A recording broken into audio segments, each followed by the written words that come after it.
Thank you, Your Honor. Sergeant Quigley, you were just out at the scene with everyone who's in the courtroom, correct? Yes. And did you lead the jurors to the cones, or that you left at the creek where you located Brendan? Yes. And did the cone number 2 fairly and accurately show the direction that Callan traveled at the bottom of the trail where the creek began? Yes. And that was the direction where the judge and all the court staff and attorneys were standing, correct? That's the way that Callan went? Yes. Okay. And did cone number 3 fairly and accurately show where you located Brendan at 8:43 a.m. on October the 13th? Yes. And with regard to that morning, how the water level in the creek back there, how did it compare today, or how was it today as compared to back on October 13th? It's much deeper. And how about the conditions of the downhill trail that we took to get to the creek? Was that any different? The trail is muddy today. It was dry today. And finally, how about the density of the woods there with regard to leaves and foliage? It's not as dense. Not as dense today, correct? Not as dense today. Judge, I don't have anything else for the sergeant. Thank you, Sergeant Quigley. Sergeant, there were 2 times you left 103 Cooper to go and search, correct? Yes. Okay, and That's the judge. the first time you did it without the aid of Officer Nicholson and Callan? Okay. And you said that there was no direction about where you would actually go and search. The detective pointed and asked me to check Cooper Street. Okay. So you picked it walking up Yes. Cooper Street. Both of the times that you went out for 103 Cooper Street with Callan and without, you walked up Cooper Street toward the woods there, right? Yes. And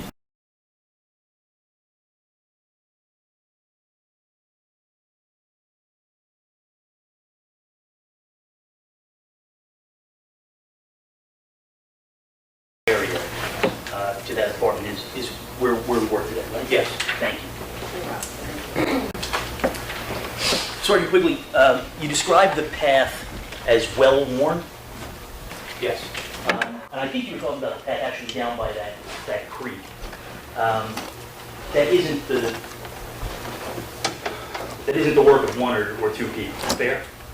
A lot of people have to walk that path in order to have trodden it that way, right? Yes. And did you have the opportunity, either today, any other time you were out there, or maybe on October 13th of 2015, to continue down that path and see where it goes? No. Okay. The path as it was today, you said, was wetter than it was on October 13th? Yes. Was the shape of it generally the same? Yes. And that area where cone number 3 was, there's a significant dip in the path there. You agree with me? Yes. And that's consistent with how you remember it being on October 13th, 2015? The shoreline has changed a little bit. A little bit. I don't remember the drop being so much. Okay. The path that leads from that field down to the well-worn path that you described along the creek, that also appears to be a natural path from people walking? Yes. Sir,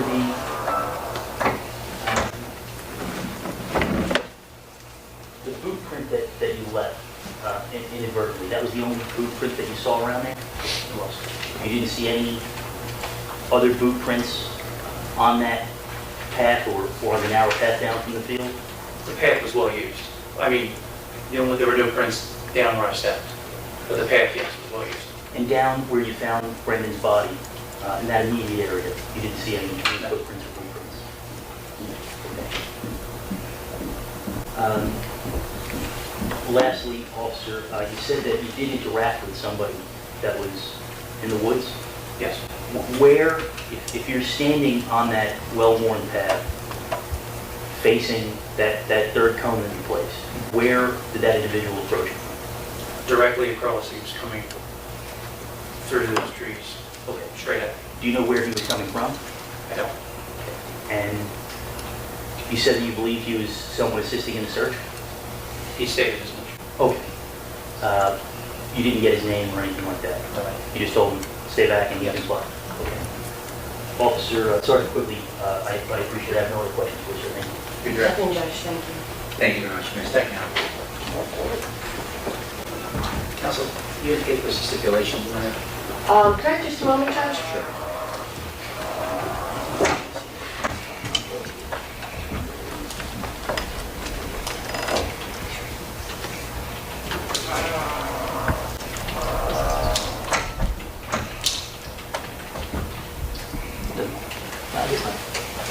Judge, defense counsel and I just had a, we've agreed to a stipulation, and that is just to advise that in case anyone noticed, walking through that large field, there does appear to be a memorial on the left-hand side as you're walking in, approaching the creek.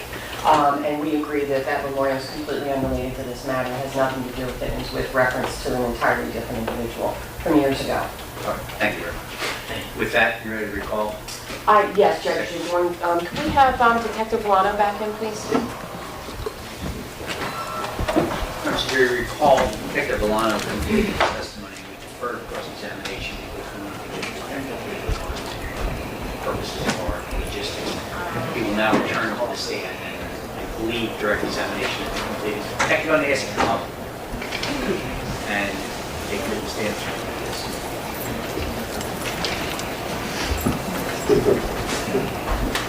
Ms. Shocking, you had completed your... You know what, Judge, may I just check my notes very quickly? I believe I have.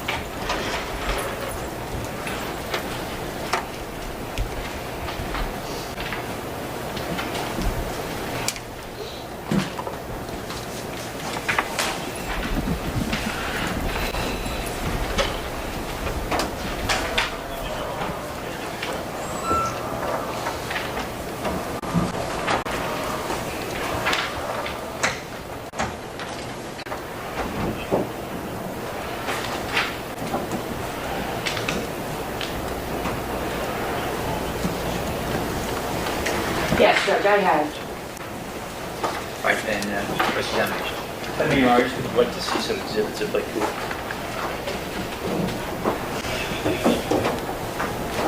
May I have?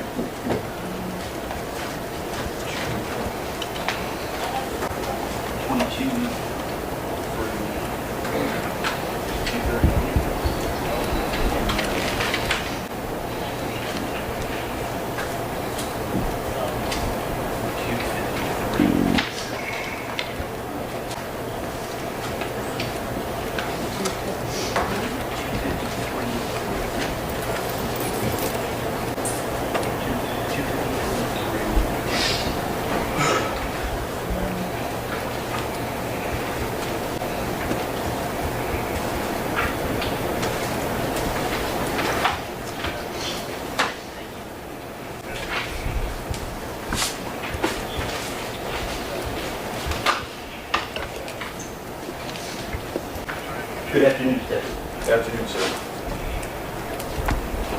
Detective, I want to talk to you a little bit about the scene that you observed on October 13th and also about some of the photographs that you took, okay? Yes. Sir, you said you arrived there pretty early. You were already at the department or the command post before Brendan's body was found that day, right? Yes. Okay, so sometime shortly after he's found, you go out to that field in Cooper, right? I responded to Saginaw and South Park Drive. Okay. You said that you described the way that you take the photos from outside in, and you said that it was apparent to you there was a water level change, Yes. and you said that was from silt, right? Yes. Well, there was water level change and it wasn't from the silt. Fair enough. Your observation of the silt is what caused you to say it was water level. On the rock, there was basically you tell the color from the rock where it was wet and the dry part. Okay. So you don't know when that water level changed, right? after Brendan's body was there because of silt on his face and on his clothes. Is that what you said earlier? When we got there, the water level where I took my first photograph, okay, that's where the water level was the time that I was there. Right. But you believe that it had been higher? Yes, due to what appeared to be higher due to the rocks and then the silt on Brendan's face and to include his hair. Okay. But you don't know when the water level changed, right? No. Okay. And to be fair, you don't know how long Brendan's body was there either, right? I don't know how long he was there for.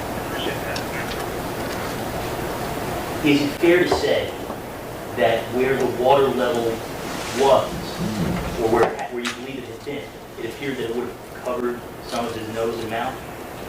If it appeared to where his face, his left side of his face is on that rock, I would have to see the picture again to see if that would cover his whole mouth on that side. But where his head was laying, you can see the line mark on the water.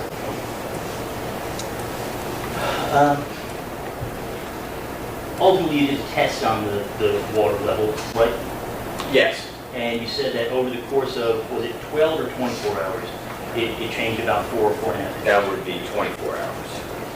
And the change in water level, that 4 or so inches, was about the same as what it appeared to be based on the silt and the wet rocks that you saw that day? I don't know. There's a dam on Cooper River, right? Yes. And depending on whether that dam's open or closed, the water level can change pretty dramatically, right? Well, I mean, if it rains, it all depends. I can't tell when the dam's open or the water level. There's a lot of things that can affect that water level, right? The dam, the rain.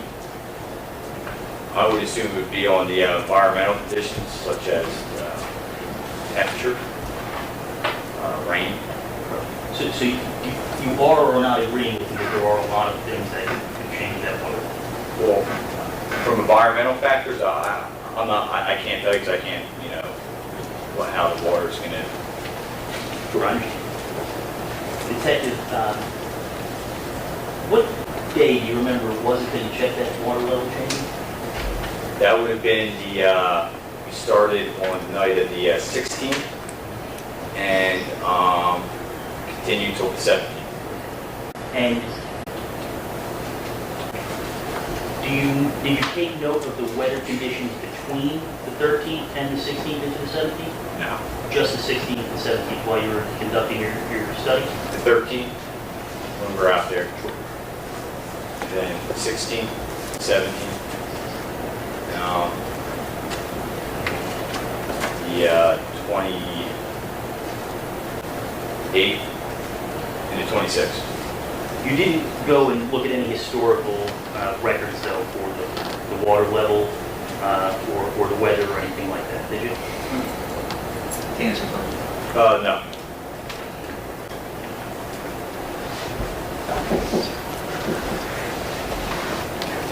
The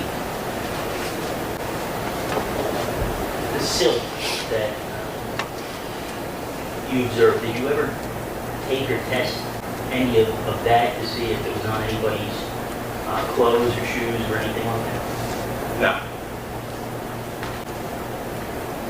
He said when you went down there at night, you weren't able to get down there without a flashlight, right? That's correct. I think you were pitch dark, Yes. no moonlight.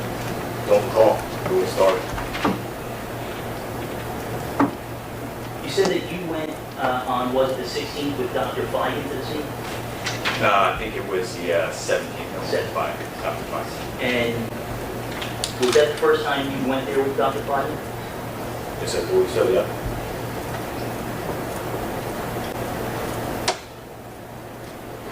And ultimately, sir, you did this test with socks, right? That's correct. Now, as far as you know, were any prior tests done with socks before October 26th? Yes. But on October 26th, you actually had a toddler, 3-year-old, put similar or the same socks over sneakers, right? Yes. They were sneakers, right? They were this basic 3-year-old shoes. I mean, they weren't running shoes, sneakers. Did they have a tread to them? Or Yes. anything? They did? A rubber sole? It's basically like a rubber sole that be on a child's shoe. Okay. And you had the child walk the presumptive path. Someone would walk from 103 Cooper Street to the scene where Brendan's body was found, right? Yes. You didn't take any video of that, right? No. So what we do have is the photographs that you took Yes. over the course of that walk. Yes.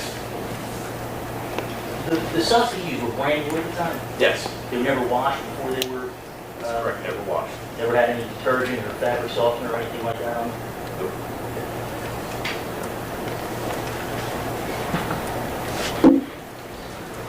And what time of day was it that you did this sock test, the walk test? I'd have to refer back to my pictures to actually see what the time was going through this, but I got there at 6:53 a.m. and I know I met with Lieutenant Delane and the others at 7 a.m. And you did say on your direct testimony that at that time there was dew out. Yes. Okay. You don't know for the night of October 12th and the morning of October 13th whether there was dew in the grass that night, right? I wasn't there on the 12th, so I can't tell you what was there on the 12th, but the 13th, yes. Well, the 13th, when you were there at 9 or so o'clock in the morning, there was dew. When I got there at, around 9 o'clock, 8:57, I arrived, yes. But you don't know if it 6 o'clock or 5 o'clock or 4 o'clock or any other time? No, no.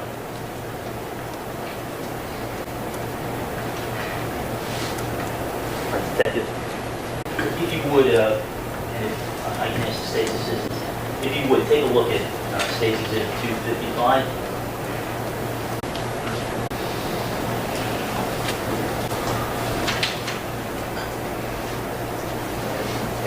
That's the first, Would like it. okay.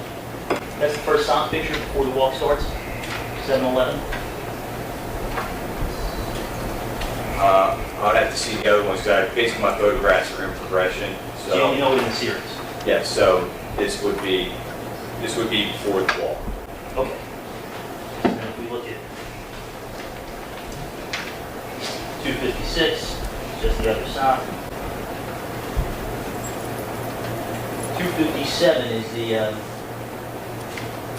bottom of the socks at some point during the walk, we'll say Yes. maybe 6 minutes later. I would have to see the times to verify on that, I can't see the times. Well, if we go back to 255, you'll agree with me at 7:11 on that one, right? Okay, And now if we go back up to 257, would you agree with me it says 7:17? okay, yes. Okay. Do you know where that photo was taken? No, that would be somewhere along the sidewalk on Cooper Street. Okay. And you agree with me that that picture moved to 258, which is now at 7:17, so around the same time.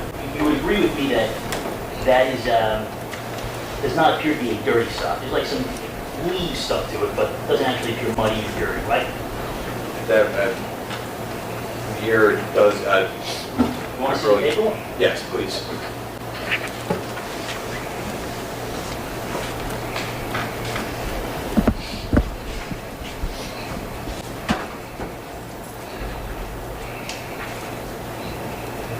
Appears a little bit dirty.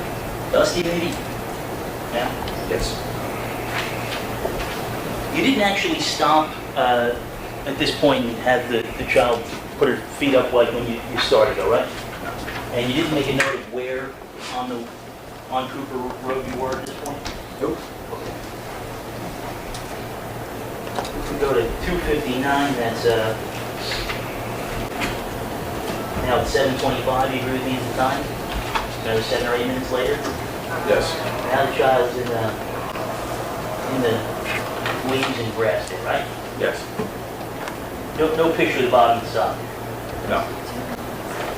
260? A little too blurry to say? Yes. You didn't stop and It's not blurry, it's just when a child's walking with their adjusted photograph to, Sure. that kind of stuff. You did take the 2-day course on photography, right, sir? Yes, You didn't stop the child and hold the foot up again and take photographs of each side, right? no, Okay. And the next photograph, 261. I'll show you the paper one too. Can you see the bottom of the sock there? yes. Does that look 32? Here's the, 30? it doesn't look like that when we first saw the first picture appears used. Sure. But it certainly doesn't look as dirty as it does when you ultimately finish the test, right? No, And where are you standing when this photograph's taken, sir? this is in that first trail, this would have been in that first trail before the grass field. Okay. Do you remember that because it's in a memo or a note that you wrote somewhere? Is that on the photograph somewhere? Nope, You just recognize that area of ground? yes, And this is now 7:27, right? Is that the right time? yes. Okay.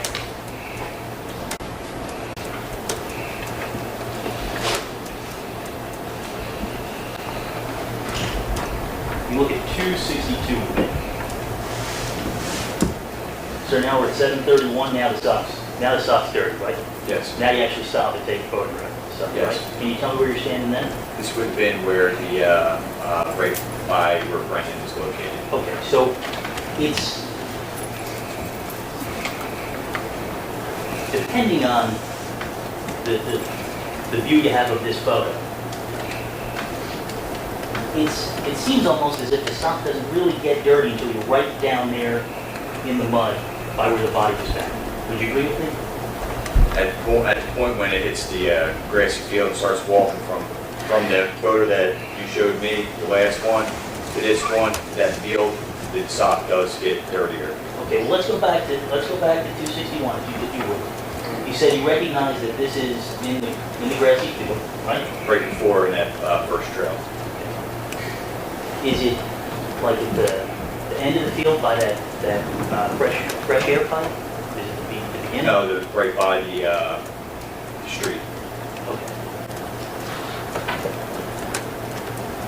Is there something in that photograph that you recognize of the ground that you can tell me that that's where you're standing at? The reason is because that trail, that first trail, was wider than that second trail. And basically, the grass in that field, there was really no leaves in that field at that time. This was October 26th, right? Yes, So about 2 weeks of autumn between the day Brendan's body was found and when you guys took this walk, right? approximately. And Or- the same way, Yeah, 2 weeks. 13 days, right? And the same way you did not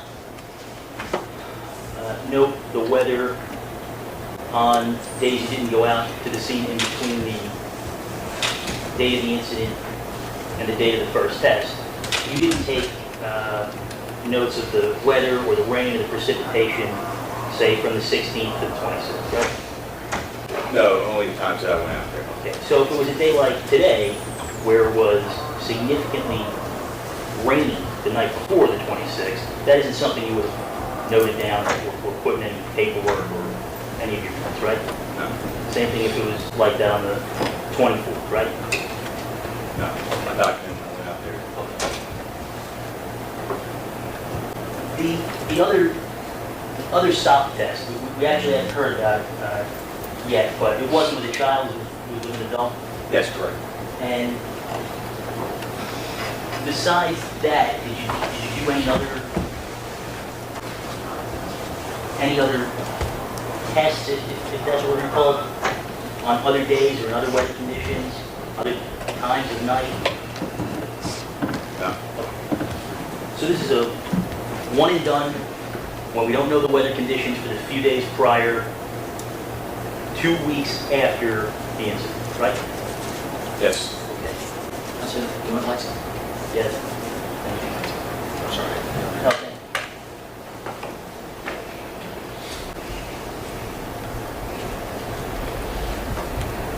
I want to talk about the two cigarettes that you photographed, sir. Yes. Those cigarettes appear to you to be fresh. Yes. And when we saw the pictures of you when you measured them, it looked like the ash had fallen off. Was that because of your collecting them? Yes. You would agree with me in the shots actually at the scene. I showed you, if you like, 222.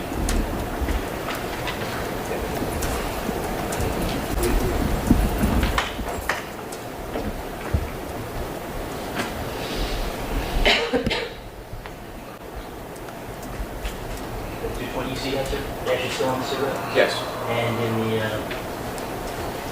other one, I think, is 225. Again, ash is still on the cigarette? Yes. And detective, both of these cigarettes are found in that large grassy field? The first cigarette, number one, that was found at First Grassy Field, that's off Saginaw and South Park Drive, as you exit the first trail, between the trails where the ventilation pipe is. The second one is located in the grassy field that's located, it runs parallel with the Cooper River on the south side of Cooper River.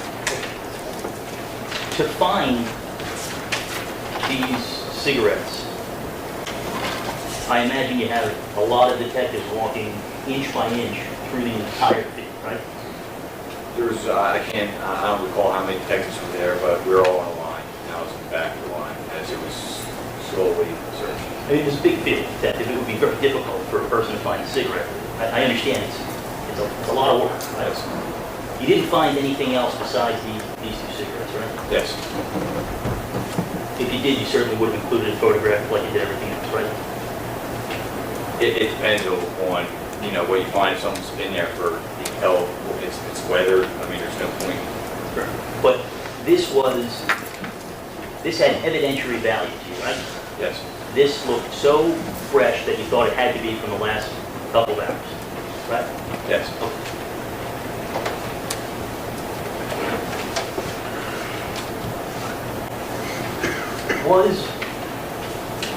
Was the river dredged at all? I don't know. If anything was dredged, you weren't the one who went and photographed it there? I didn't photograph any water being dredged. And do you know whether any divers went into the water to see if there was anything thrown into the river? No. That you don't know, or it wasn't done? No, that wasn't done.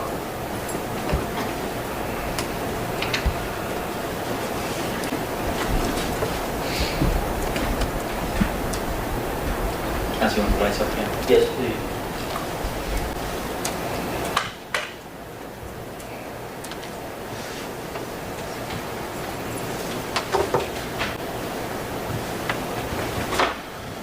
Last detective, you said that you went out there with Dr. Fagin on the 16th? The 7th. I'm sorry, you did say that, I apologize, sir. The 17th, any other days? Just the 7th. Okay. And you said that he collected water and the results were negative, but we don't know what they're negative for yet. Yes.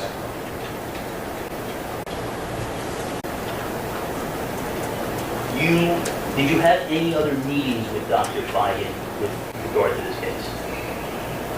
I went to the board on the 14th, the day after Brendan was found for the second view, and then on the 17th at the stream. When Ms. Shaw and Detective Rhodes and other of the prosecution team met with Dr. Fagin, were you there? I don't recall. But it's possible? To be honest with you, I don't recall. Well, you did say you had a very close relationship with the medical examiner, right? I never said close relationship. You didn't say that you had a very close relationship with the medical examiner's office? Oh, with the medical examiner's office, yes, we do. We work with them all the time. Right, you said you know everybody here, right? Yes. So it's not uncommon, I think, Ms. Shaw asked you for there to be discussions and back and forth between your office and the medical examiner, right? Okay. Yes? Wait, say the question again. Okay. It's not uncommon for your office to be in regular contact with the medical examiner, right? Usually it'll just be when we're at the morgue, like Dr. Feigin and us, and the medical examiner investigator, when they're working the case, that's about it. Did you ever talk to Dr. Feigin about this case? I talked to him to the case the day that I was there for the 14th, okay, for the morgue, that was the second view. And then it was the 17th when I went out there for the water sample test. Detective Valano, I don't mean this in a disrespectful way, but this is your job, right? You were at work. Dr. Feigin was at work. You were both at work and you were working together. Yes, You are dealing with the death of a 3-year-old boy, right? yes. And while you're working, you're chatting. I don't mean talking in a formal way, I mean you were chatting about what happened, right? If any conversation, I don't recall, we're definitely talking about the case, but I can't recall the conversation. But there you are, the crime scene detective with the medical examiner, you're telling him about the case and he's telling you about the case. You're having like a regular discussion like people do at work with coworkers, right?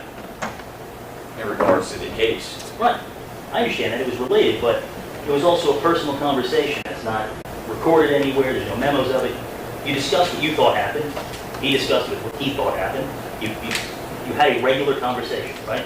basically, when we go to the morgue, Dr. Feigin works with us where we can take our photographs, we can document everything. Dr. Feigin's there to basically, they put a scale up to this, photograph this, you know, and basically that's all work.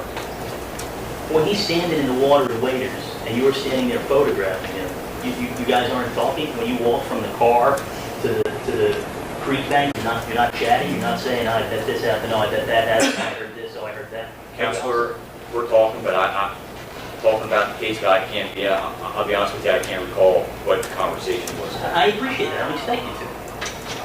But that is what it is, to have a close working relationship with somebody. You chat with them at work, right? Yeah, well, we're out there working on the case, so of course Totally we're understood. talking Again, I about don't the mean to case. disrespect it, but I want to make sure everybody understands, you and the other people in your office and Dr. Feigin, we're having these types of normal conversations the way normal people do. This isn't done in a vacuum. Right? Basically, at work, talking about the job, trying to accomplish whatever our mission is at the time. Understood, sir.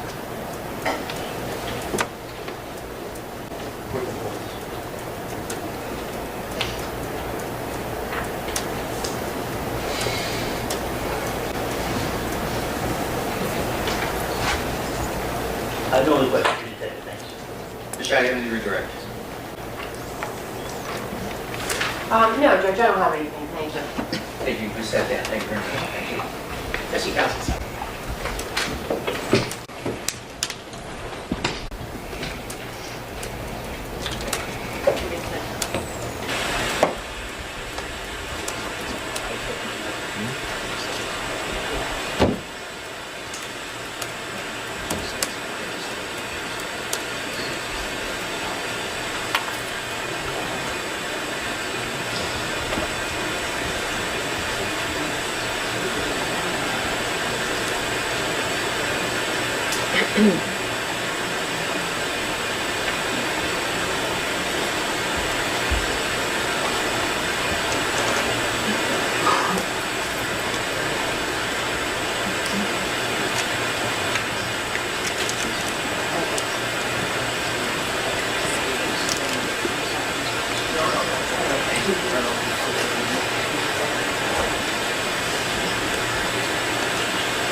Sir, I just wanted to speak to council about scheduling. We've had a full day, more than the jurors usually do. The fact we had to go out, have you see.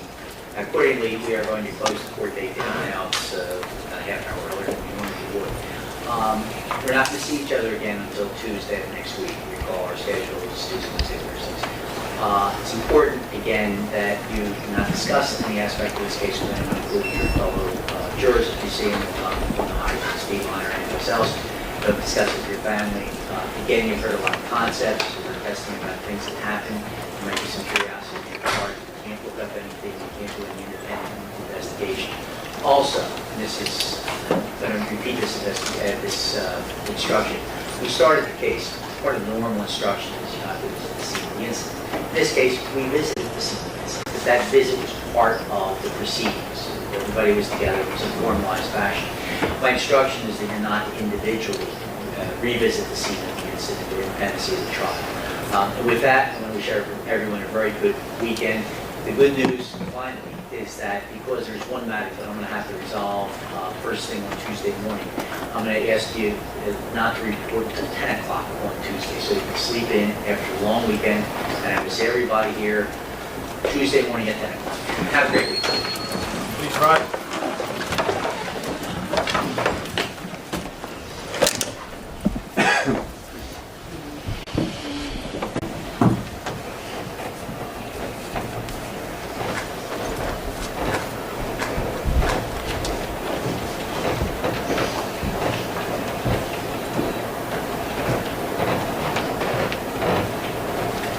Ready to be seated?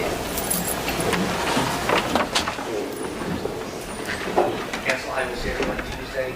Judge, should we play something on the record about the walk? Just about what occurred, just that it went as the walk was conducted, it went as the court ordered. It was recorded by the prosecutor's office by Detective LaCrosse. My understanding is that Detective LaCrosse went back to all three locations where the cones were placed just to take photographs of them. She's going to take the video that was recorded and put it on a DVD, and I'll present it to the court, and we can have it marked as a court's exhibit. I think it's probably appropriate at this juncture. But just that there were no issues when everyone was out there. Mr. Stevens, is there any comment about it? No, that's, as long as my prior objection. Your prior objection was made, and I would indicate for the record, it did appear to go as we had hoped. There did not appear to be any problems. Everyone, the jurors walked down to the scene, codes were there as was testified to. We were present, all parties were present, all parties, Mr. Creato and the counsel, along with myself, the jurors all make the observations and return back to the courthouse. I gave them that instruction, again, because I think it's important. I